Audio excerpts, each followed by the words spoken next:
میں نماز پڑھ رہی ہوں، آپ چاہیں تو اس دوران ٹی وی دیکھ لیں۔ زوفی اسے ریموٹ تھما کر چلی گئی۔ اس نے ٹی وی کھولا اور مختلف چینلز سرچ کرنے لگا۔ اس کا فوکس نیوز چینلز تھے۔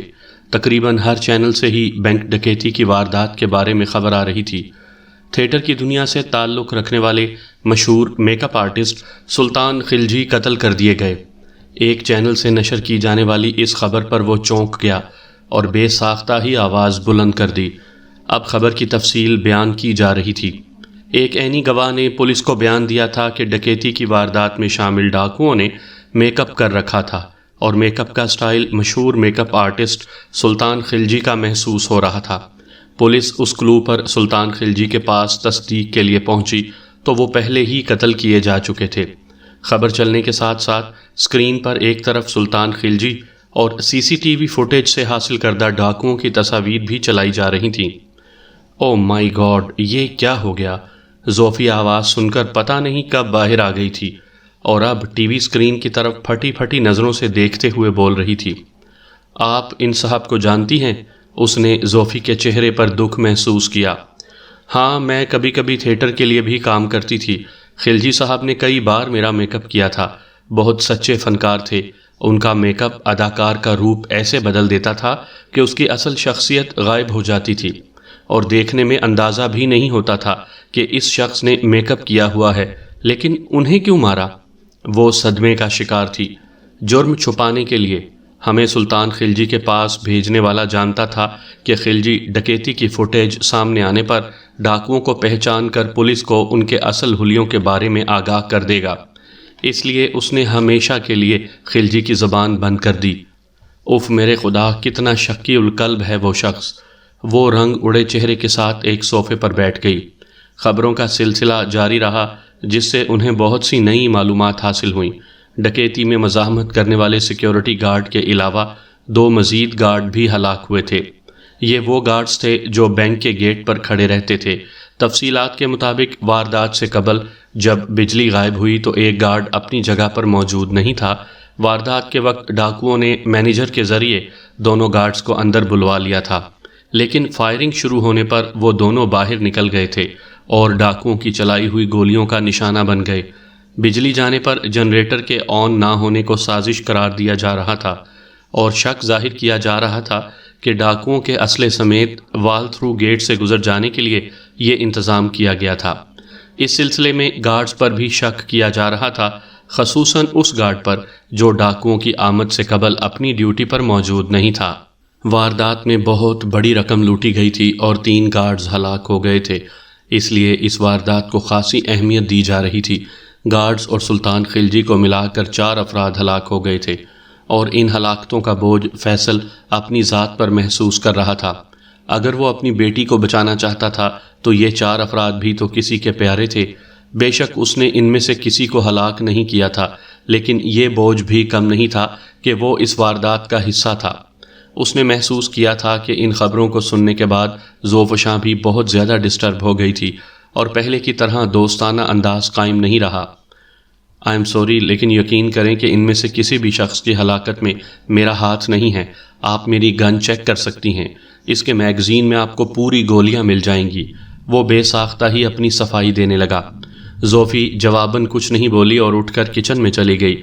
وہ شاید کچھ پکانے کا ارادہ رکھتی تھی، لیکن اس کے حواس اس کا ساتھ نہیں دے رہے تھے۔ پہلے اس کے ہاتھ سے دیگچی گری، جسے وہ دوسری کوشش میں چولہے پر رکھنے میں تو کامیاب ہو گئی، لیکن دیگچی میں کوکنگ آئل ڈالنے کی کوشش کامیاب نہیں ہوئی اور وہ بہہ کر چولہے پر جا گرا۔ اوپن کچن کی وجہ سے فیصل سب کچھ دیکھ رہا تھا۔ یکدم ہی زوفی کو ابکائی آ گئی تو وہ اپنی جگہ بیٹھا نہ رہ سکا اور اسے بازو سے پکڑ کر باہر لے آیا۔ پلیز آپ یہ میڈیسن لے لیں، آپ کو اس وقت سکون کی ضرورت ہے۔ اس نے اسی کی منگوائی ہوئی گولیاں اور پانی کا بھرا ہوا گلاس اس کے سامنے رکھ کر اس سے درخواست کی تو اس بار اس نے انکار نہیں کیا۔ اس کی آنکھوں کے گوشے بھیگے ہوئے تھے۔ میں ابھی یہاں سے چلا جاتا ہوں، آپ اپنے چوکیدار کو کسی بہانے گیٹ سے ہٹا دیں۔ میں اس کی موجودگی میں یہاں سے گیا تو مجھ سے زیادہ آپ کے لیے مسئلہ بن جائے گا۔ اس نے نڈھال سی زوفی سے درخواست کی۔ ابھی نہیں، رات میں جانا، تمہاری بیٹی کو تمہاری ضرورت ہے۔ وہ دھیرے سے بولی اور ایک جھٹکے سے اٹھ کر بیڈ روم میں جا کر دروازہ بند کر لیا۔ فیصل نادم سا اپنی جگہ بیٹھا رہ گیا۔ بیٹھے بیٹھے خاصا وقت گزر گیا۔ وہ خالی الذہنی کی کیفیت میں ٹی وی دیکھتا رہا۔ یکدم ہی ایک خبر نے اس کی توجہ اپنی طرف کھینچ لی۔ شہر کے ایک ویران حصے سے 3 افراد کی لاشیں ملی تھیں۔ تینوں کو گولیاں مار کر ہلاک کیا گیا تھا۔ موت کی تکلیف سے مسخ ان کے 3 چہروں کو فیصل نے شناخت کر لیا۔ یہ تینوں اس کے وہ ساتھی تھے جنہوں نے ڈکیتی کی واردات میں اس کے ساتھ حصہ لیا تھا۔ انہیں کس نے ہلاک کیا تھا وہ اندازہ لگا سکتا تھا۔ ساتھ ہی اسے یہ خیال بھی آیا تھا کہ اگر وہ ان کے ساتھ فرار ہونے میں کامیاب ہو گیا ہوتا تو اس وقت خود اس کی لاش بھی ان کی لاشوں کے ساتھ موجود ہوتی۔ باس نے شروع سے جس طرح ان لوگوں کو ٹریٹ کیا تھا اس سے فیصل کو پہلے ہی خطرے کی بو آتی رہی تھی۔ اب بالکل واضح ہو گیا تھا کہ باس نے ان چاروں کو اس واردات کے لیے استعمال کیا اور وہ ان میں سے کسی کو بھی حصہ دیے بغیر ساری رقم خود ہڑپ کرنے کے چکر میں تھا۔ تینوں مقتولین کو ان کے میک اپ اترنے کے بعد ہلاک کیا گیا تھا۔ اگر وہ کھوج لگا کر ان تینوں تک نہ پہنچا ہوتا تو اسے پتہ بھی نہیں چلتا کہ ہلاک کیے جانے والے اس کے ساتھی تھے۔ وہ اندازہ لگا سکتا تھا کہ ان تینوں کو ہلاک کرنے کے بعد باس اس کی تلاش میں ہوگا۔ وہ اس کے لیے اس لیے بھی زیادہ اہم تھا کیونکہ اس کے پاس رقم سے بھرا ہوا بیگ تھا اور اتفاق تھا کہ اس بیگ میں پاکستانی کرنسی کے بجائے ڈالرز بھرے ہوئے تھے۔ خود کو اور اس رقم کو بچانے کے لیے اسے ہر صورت باس سے بچنا تھا۔ کیسے؟ یہ ایک مشکل سوال تھا۔ وہ خود کو ادھر ادھر چھپ کر بچا بھی سکتا تھا لیکن مسئلہ یہ تھا کہ اس کے پاس زیادہ وقت نہیں تھا۔ اسے رانیہ کو علاج کے لیے بیرون ملک لے جانا تھا۔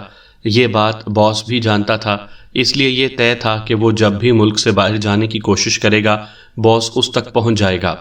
اندھیرے کے اس تیر کا اس کے پاس کوئی حل نہیں تھا اور یہ چیز اسے اعصاب زدہ کر رہی تھی۔ اعصابی کشیدگی سے بچنے کے لیے اس نے زوفی کی منگوائی ہوئی ٹیبلٹس میں سے خود بھی 2 گولیاں نکال کر پانی سے نگلیں اور صوفے پر لیٹ گیا۔ سولی پر بھی آ جانے والی نیند دوا کے سہارے ہی صحیح اس پر مہربان ہونے لگی تھی۔ دھیرے دھیرے اس کی آنکھیں بند ہوتی چلی گئی تھیں۔ سامعین کرام، آپ سن رہی ہیں اردو کہانی روپ بہروپ۔ یہ اس سلسلے کی قسط نمبر 5 ہے۔ مجھے امید ہے آپ کو میری یہ کاوش پسند آ رہی ہوگی۔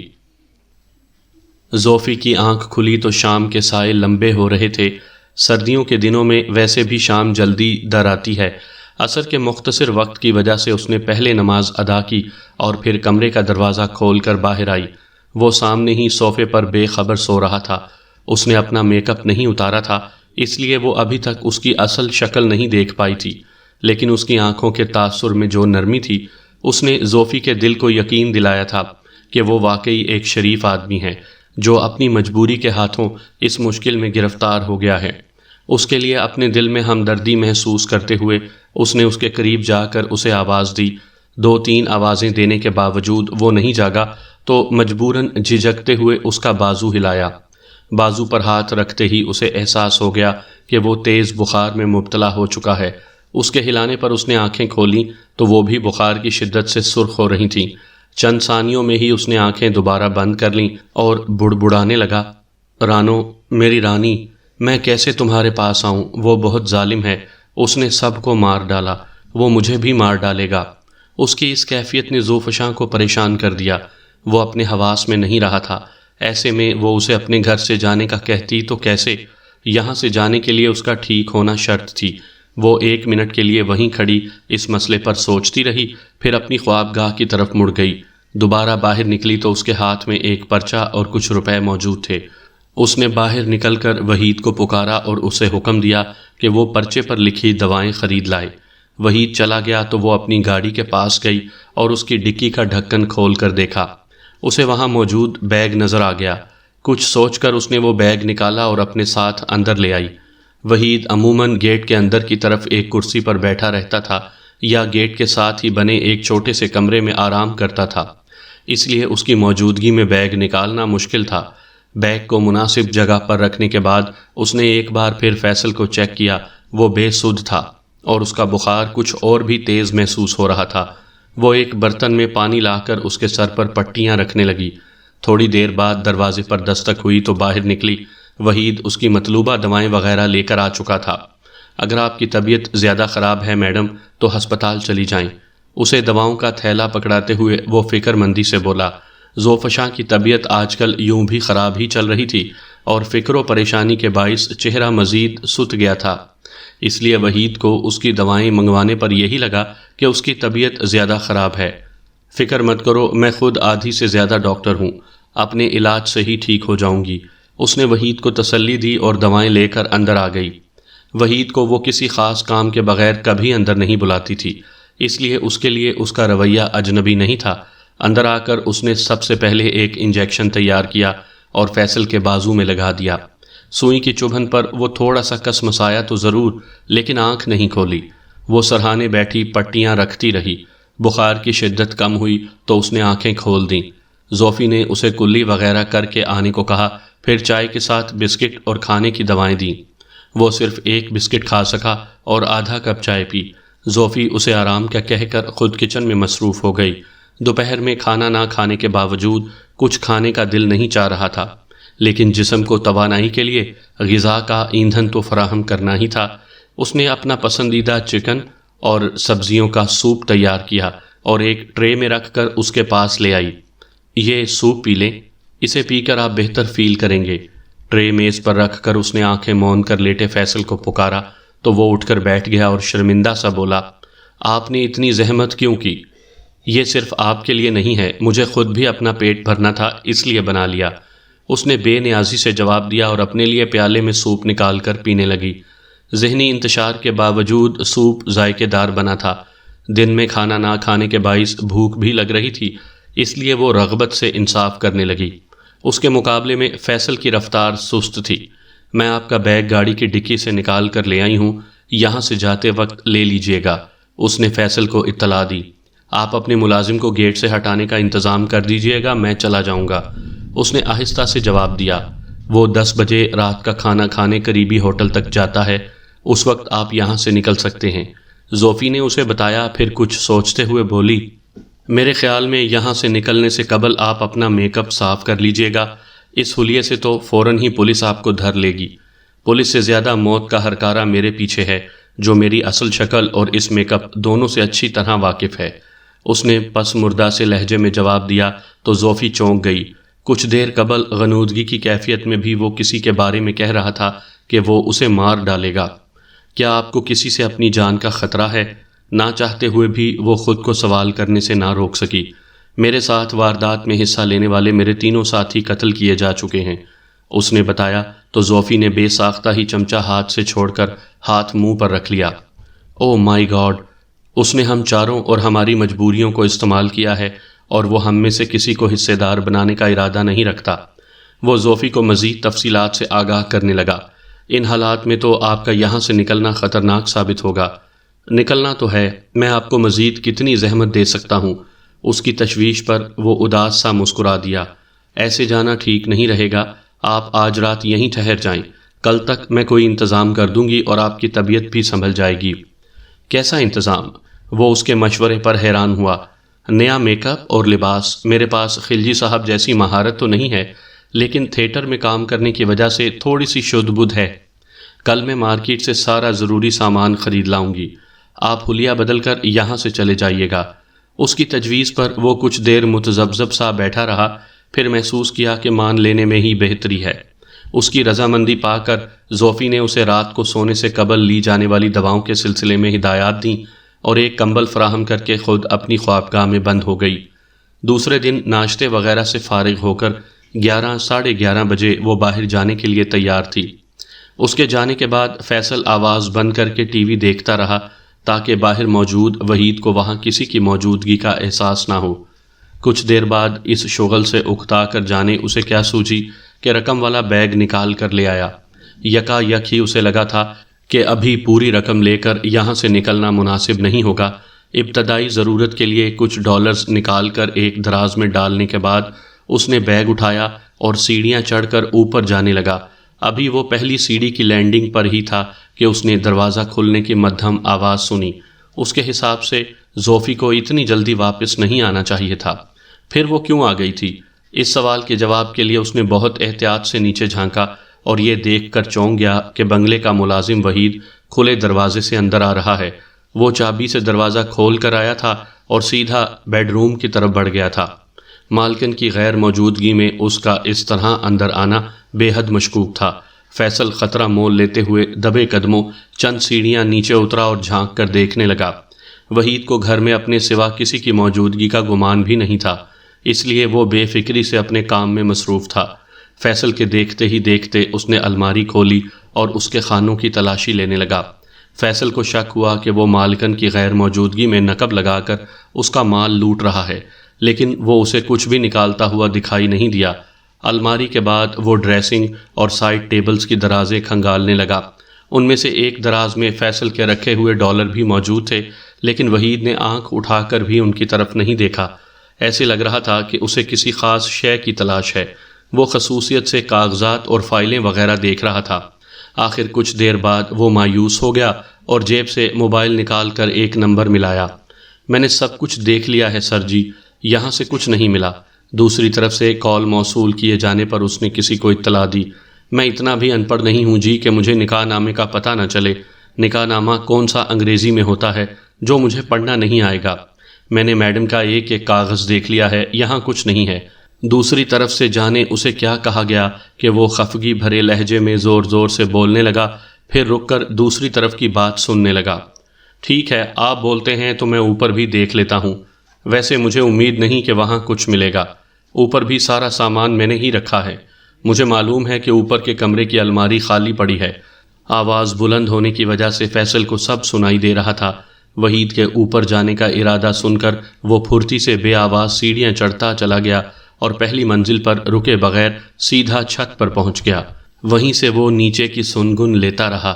کچھ دیر آوازیں سنائی دیتی رہیں، پھر خاموشی چھانے پر اندازہ ہوا کہ وحید واپس نیچے چلا گیا ہے۔ وحید کے کردار پر غور کرتا ہوا وہ کچھ دیر اوپر ہی بیٹھا رہا، پھر دھوپ میں سوکھنے کے لیے پڑی اپنی جیکٹ اتار کر پہلی منزل پر آ گیا۔ وحید کی حرکت کے بعد اس کے اندر ہمت نہیں تھی کہ نیچے کی منزل پر جا بیٹھتا۔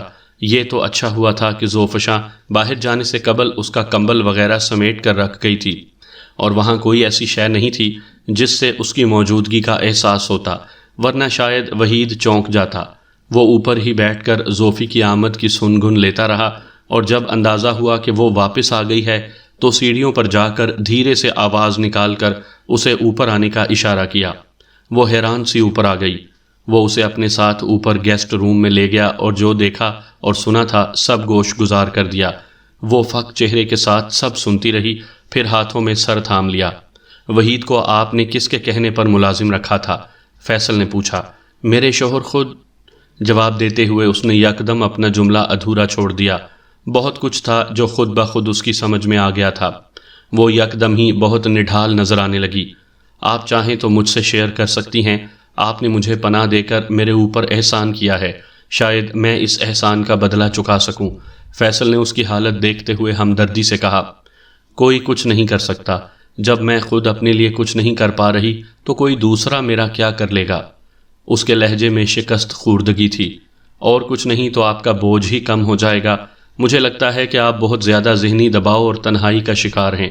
فیصل نے اس کے بارے میں بالکل درست تجزیہ کیا تو وہ یکدم ہی بھر بھری مٹی کی طرح ڈھہ گئی۔ واقعی اسے اپنے اندر کی بات کہنے کے لیے کسی سہارے کی ضرورت تھی، خواہ سہارا وقتی ہی کیوں نہ ہو۔ میں نے زندگی میں قدم قدم پر بھیڑیوں کا سامنا کیا، لیکن کبھی اپنی عزت پر آنچ نہیں آنے دی۔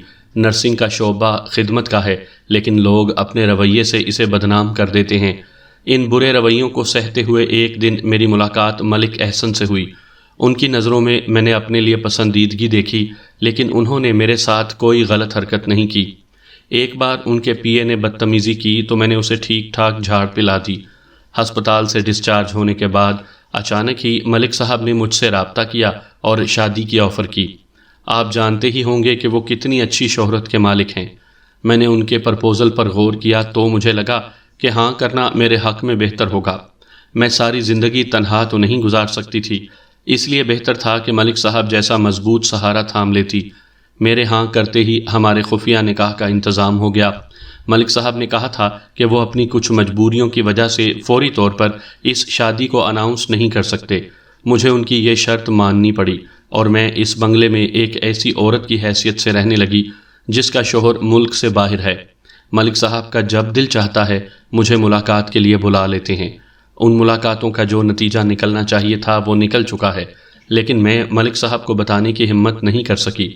انہوں نے اس معاملے میں مجھے پابندی کا حکم دیا تھا، لیکن میں اس حکم پر عمل نہیں کر سکی۔ مجھے معلوم ہے کہ اگر میں نے انہیں بتا دیا تو وہ مجھے ایبارشن کا حکم دیں گے، اور میں ایسا نہیں چاہتی۔ میں نے نکاح کیا ہے، کوئی گناہ نہیں جسے چھپانے کے لیے ایسا بھیانک جرم کروں۔ مجھے معلوم ہے کہ 1-2 ماہ میں تبدیلیاں نمایاں ہوں گی تو ملک صاحب کو بھی پتہ چل جائے گا، لیکن اس وقت وہ مجھے ایبارشن کروانے پر مجبور نہیں کر سکیں گے۔ وہ جھکی نظروں سے فیصل کو اپنے بارے میں بتا رہی تھی۔ تو کیا آپ کا خیال ہے کہ وہ شادی کو اناؤنس کر دیں گے؟ فیصل نے اس سے پوچھا۔ پہلے مجھے لگتا تھا کہ میں نے ان سے اپنی بات منوا لینی ہے، لیکن جب سے مجھے اطلاع ملی ہے کہ وہ سجاول علی شاہ کی بیٹی سے شادی کر رہے ہیں، مجھے یہ ممکن نظر نہیں آتا، اور میں بہت پریشان ہوں کہ میں کیا کروں۔ میں 6 ماہ سے یہاں رہ رہی ہوں۔ سب کو معلوم ہے کہ میرے شوہر 6 ماہ سے زیادہ عرصے سے ملک سے باہر ہیں۔ ایسے میں جب میرے ہاں بچے کی ولادت ہوگی تو لوگ میرے کردار پر انگلیاں اٹھائیں گے۔ میرا ادھر گاؤں میں اپنی ماں اور بیٹی سے بھی تو ملنے کے لیے آنا جانا لگا رہتا ہے، اور میں نے وہاں کسی کو اپنی شادی کے بارے میں نہیں بتایا، تو میں ان لوگوں کا سامنا کیسے کروں گی؟ بہت سوالات ہیں جو مجھے پریشان کرتے رہتے ہیں، اور اب یہ نیا مسئلہ سامنے آ گیا ہے۔ یہ تو طے ہے کہ وحید ملک صاحب کے کہنے پر نکاح نامہ تلاش کر رہا تھا، لیکن سوال یہ پیدا ہوتا ہے کہ کیوں؟ ملک صاحب کو نکاح نامے کی کیا ضرورت پڑ گئی؟ وہ الجھی ہوئی تھی۔ وہ نہیں چاہتے کہ آپ کے پاس نکاح کا ثبوت باقی رہے اور آپ ان کے لیے کوئی مسئلہ کھڑا کریں۔ سجاول شاہ کی بیٹی سے شادی کرنے کی صورت میں وہ آپ سے نکاح کو ظاہر ہونے کا خطرہ مول نہیں لے سکتے۔ فیصل نے اس کے سوال کا سیدھا سادہ جواب دیا۔ اور میں یہ برداشت نہیں کر سکتی کہ کوئی میرے کردار پر انگلی اٹھائے۔ وہ مضطرب سی ہو کر کھڑی ہو گئی۔ آپ کا نکاح نامہ کہاں ہے؟ میرے خیال میں آپ اسے کسی بہت محفوظ جگہ پر رکھ دیں۔ وہ تو وہیں الماری میں رکھا تھا، پتہ نہیں کیوں وحید کو نہیں ملا۔ آپ چل کر چیک کر لیں، پھر اسے کہیں محفوظ کر دیتے ہیں، فیصل نے اس سے کہا، اور دونوں نیچے آ گئے۔ اس گھر کے سارے دروازے ایسے تھے جن پر آٹومیٹک لاک لگے ہوئے تھے، اور دروازوں میں کنڈیاں نہیں تھیں، یعنی وحید جب چاہے لاک کھول کر اندر آ سکتا تھا، لیکن زوفشاں کی موجودگی میں اس سے اس حرکت کی امید نہیں تھی، اس لیے فیصل بغیر کھٹکے نیچے آ گیا تھا۔ اس کے سامنے زوفشاں نے ساری الماری کھنگال ڈالی، لیکن اسے نکاح نامہ نہیں ملا۔ اس کی پریشانی دیکھتے ہوئے فیصل کی نظر یکدم ہی الماری کے نیچے سے جھانکتے سفید کاغذ کے ایک کونے پر پڑی۔ اس نے پنجوں کے بل الماری کے قریب بیٹھ کر 2 انگلیوں کی پوروں سے آہستگی سے پکڑ کر کھینچا تو پورا کاغذ باہر آ گیا۔ وہ زوفشاں اور ملک احسن کا نکاح نامہ تھا۔ زوفشاں حیرت سے اسے دیکھتی رہی۔ اب ہم اسے کہیں محفوظ کر دیتے ہیں، فیصل نے اس سے کہا۔ تھوڑی دیر میں ہی وہ اوور ہیڈ ٹینک کا ڈھکن اٹھائے پولیتھین میں لپٹا ایک پیکٹ بڑی مہارت سے ٹینک کی چھت کے ساتھ چسپاں کر رہا تھا۔ وحید کو زوفشاں نے اس کے کہنے پر سودا سلف لینے کے لیے بازار بھیج دیا تھا تاکہ اسے اوپر ہونے والی کسی کارروائی کی بھینک نہ پڑ سکے۔ اس کام سے فارغ ہو کر وہ گیسٹ روم میں اور زوفشاں نیچے کچن میں چلی گئی تھی۔ زوفشاں اور اس کے درمیان اتنا بھروسہ قائم ہو چکا تھا کہ اب کسی کی نگرانی کی ضرورت باقی نہیں رہی تھی۔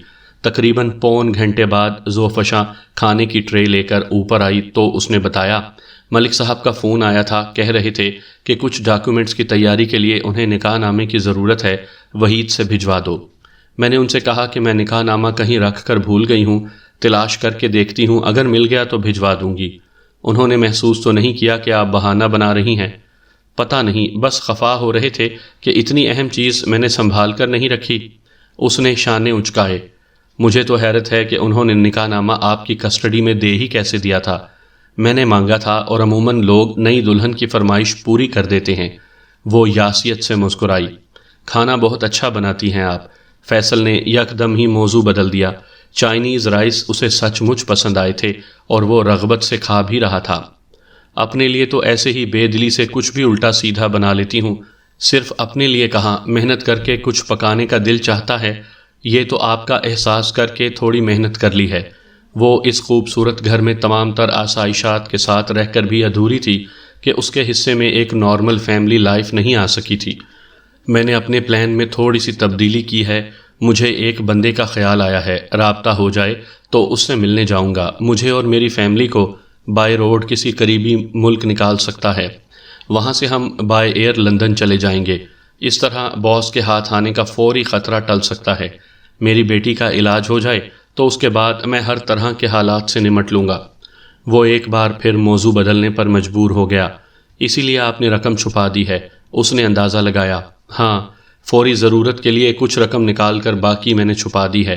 انتظامات ہونے کے بعد میں ایک بار پھر آپ کو زحمت دوں گا، اور اگر اس عرصے میں نے آپ کی رقم پر قبضہ کر لیا، آپ اتنے امیر شخص کی بیوی ہیں اور مستقبل میں وہ بندہ مزید امیر ہونے جا رہا ہے، آپ کو بھلا میری رقم لے کر کیا ملے گا؟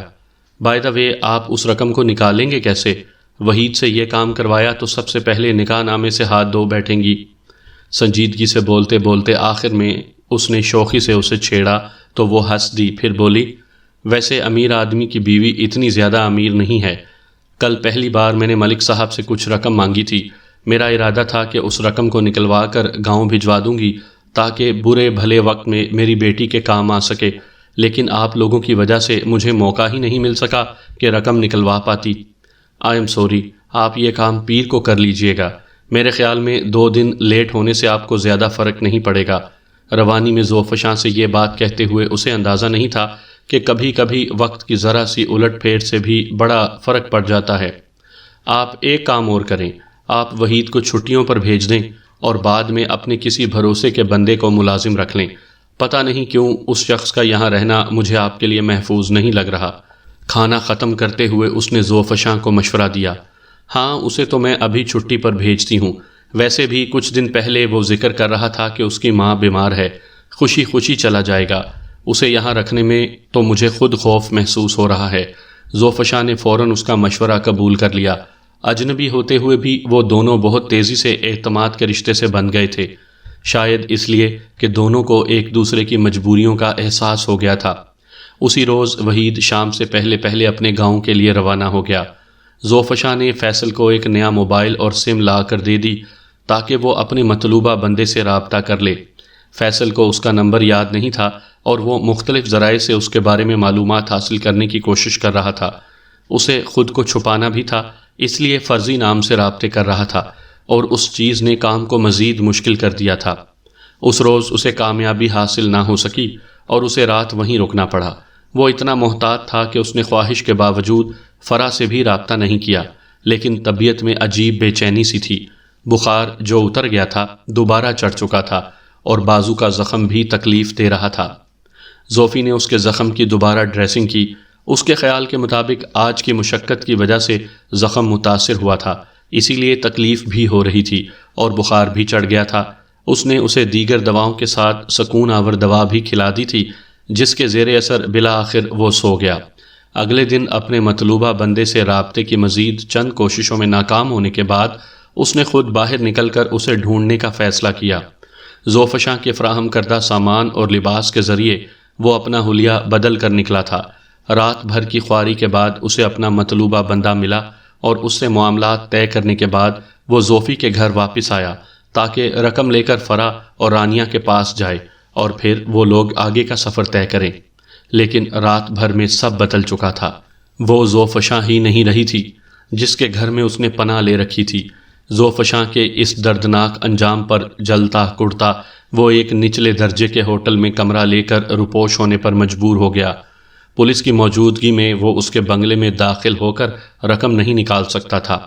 اچھی بات یہ تھی کہ اس نے اپنی موجودگی کا کوئی نشان وہاں نہیں چھوڑا تھا۔